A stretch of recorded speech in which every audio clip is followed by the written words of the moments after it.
Buenas tardes, licenciados y compañeros. Responderemos la pregunta del caso Nahum. La primera pregunta es, ¿cuál es la teoría del caso de la representación fiscal de la defensa técnica?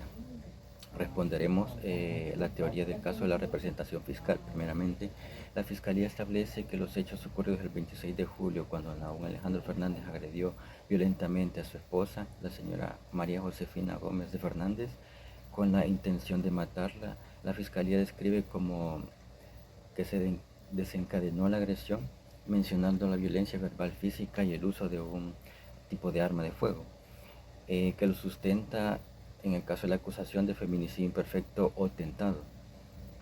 Al igual, la Fiscalía argumenta que la conducta del imputado fue claramente dolosa y misógina, subrayando su intención sobre someter a la víctima a un daño físico y psicológico con la intención de matarla. Esta afirmación se apoya en la naturalidad de los insultos y amenazas que se hicieron a la imputada, así como en su comportamiento agresivo durante el incidente también, ¿verdad? En el caso de las pruebas, también se representan las diversas, eh, ya sea como la certificación del hospital que detallan los daños sufridos de la víctima, la certificación de los procesos de la violencia intrafamiliar que eran remitidos por el juzgado sexto de familia, y también la partida de matrimonio en la víctima y el imputado para establecer la relación, ya que se mantiene en pareja, ¿verdad? Las pruebas testimoniales y las pruebas periciales, ya sea el perito psicológico, ya sea de los daños psicológicos e irreparables causados a la víctima, que es crucial para evidenciar en el impacto emocional y mental, ya sea de la agresión. Se menciona también la Fiscalía que prevé refutar lo posible de la defensa del imputado, que se basa en el testimonio de la señora Blanca, madre del señor Nahum, quien podría ser parcializada primeramente porque es familiar, debido a su vínculo familiar que tiene con el imputado. La Fiscalía anticipa que este testimonio carece de credibilidad y se presentará como latente, como tal ente en ese tribunal.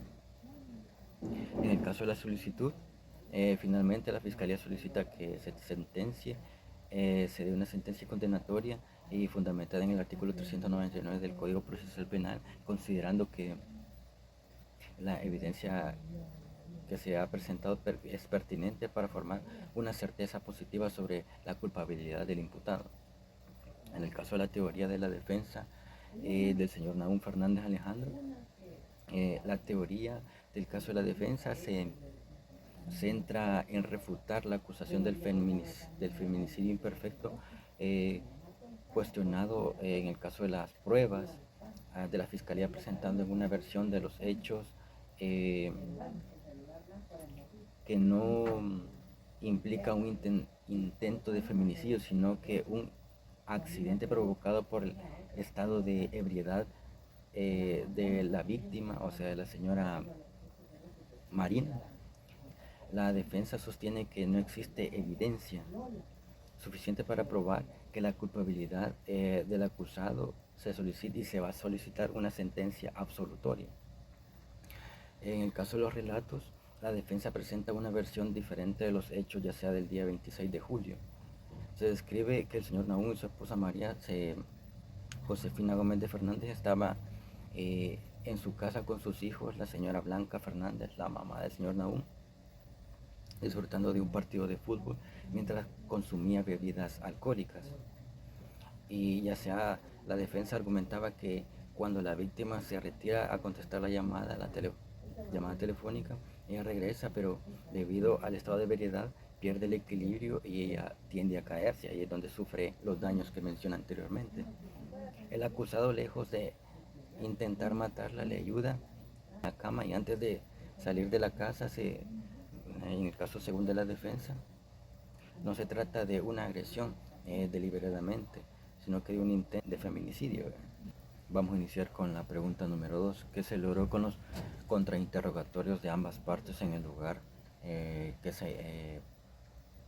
el caso de las personas que intervinieron concretamente se logró poder esclarecer más de los hechos, quienes hablaban con veracidad y quienes no, y quienes se contradecían, o quien estaba a favor o en contra, ¿verdad?, de los hechos. Algunos fueron los testigos que no aplicaban a su testimonio principalmente para tomarlo en cuenta, ya que no estuvieron en el lugar de los hechos principalmente, y por lo que de forma parental está a favor del hijo la señora Blanca Fernández, mamá del señor Nahum. Que logró la señora Blanca estar como una testigo adicional, ¿verdad? También se logró sintetizar más de los hechos para poder reformular y que de las dos partes, si la defensa técnica o la representación fiscal estaba en sintonía de los hechos que en verdad sucedieron, y así esclarecer más el caso. Y pasamos a la pregunta número 3. ¿Cuáles fueron las preguntas objetables que se detectaron en la audiencia, y cuáles fueron las preguntas a su criterio que eran objetables y no se objetaron? Bueno, las principales que yo capté principalmente fueron que la señora Marina, la pregunta por qué este proveedor le había hablado un día domingo. Bueno, la pregunta era un poco impertinente, ya que es una pregunta personal y también que no se había mencionado en el récord, el del testimonio que tenía la jueza, ¿verdad?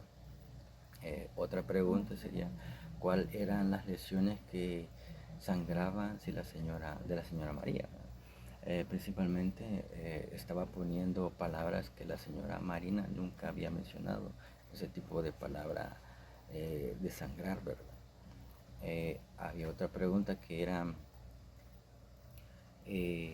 a pesar de habernos manifestado que estaba abajo del efecto de los medicamentos producto a su estado delicado de salud, sí o no, señora Marina, le mencionó la persona en el momento de que la estaba dando el testimonio, pero en ese caso no, la señora nunca mencionó que estaba bajo los efectos de ningún tipo de sedante en el momento que llegó al hospital, ¿verdad? Hubo otra que menciona que a usted, señora Marina, le informó el psicólogo forense en su calidad de víctima que tenía que pedir el consentimiento suyo para la realización del mismo. ¿Le informó o no le informó? Le hizo la pregunta. De acuerdo en el artículo 210, se menciona que la persona no va a estar consciente de lo que una persona profesional le menciona, ¿verdad? Entonces, el perito le va a mencionar palabras que la señora Marina no va a poder responder ni mencionar en el momento que le estén dando el testimonio, porque no tienen idea de lo que le mencionó el doctor, ¿verdad? O sea, el perito. La pregunta número 4, ¿qué diferencia denota entre el alegato inicial y el alegato final, ya sea las partes técnicas que se logró con los mismos, ¿verdad? Principalmente el alegato inicial, su objetivo principalmente es exponer de manera resumida y clara los hechos del señor Nahum, del feminicidio imperfecto tentado, la versión de los mismos según el derecho que respalda su postura. El alegato inicial es una introducción al caso, que ayudará a guiar, a desarrollar el juicio y establecerá las diferentes expectativas sobre lo que a cada parte va a probar y argumentar, como hechos, conductas, pruebas y refutaciones de la defensa y solicitud de la condena, ¿verdad? En el caso del alegato final, se vio en el caso Nahum que presenta en el juicio, una vez que se ha presentado toda la prueba y se han escuchado todos los testimonios, el objetivo principal es sintetizar y reforzar los argumentos presentados a lo largo del juicio, haciendo énfasis en cómo las pruebas y los testimonios apoyan a la posición de las partes. Es una oportunidad principalmente para persuadir al juez o tribunal, destacando las fortalezas de la teoría del caso Nahum y refutando los puntos débiles de las contrapartes. En el caso que se logró con los testimonios, Principalmente se logró establecer claramente las bases del el caso y las expectativas del juicio, que eran ganar y condenar al señor Nahum por el caso de feminicidio, imperfecto tentado. También orientar al tribunal sobre el enfoque de los puntos claves de cada parte presente a probar. Generar una primera impresión persuasiva sobre la validez de los argumentos y los hechos que fueron presentados, y a identificar de las pruebas, ¿verdad? Principalmente identificar las pruebas claves que formaron parte en el tribunal para y así de forma percibir los testimonios de evidencia a lo largo en el proceso que eran 100% evidenciados, tanto por los testigos, por las pruebas y el perito, ¿verdad?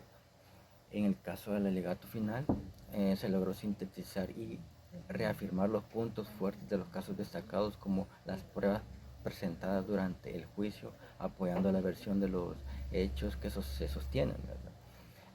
Re, refutar principalmente la parte contraria demostrando las debilidades de su caso y lograr así principalmente en que el tribunal se convenza de los hechos y el derecho presentado a lo largo del juicio, favorable de su petición, lo que puede influir en la decisión final. Muchas gracias, así finalizó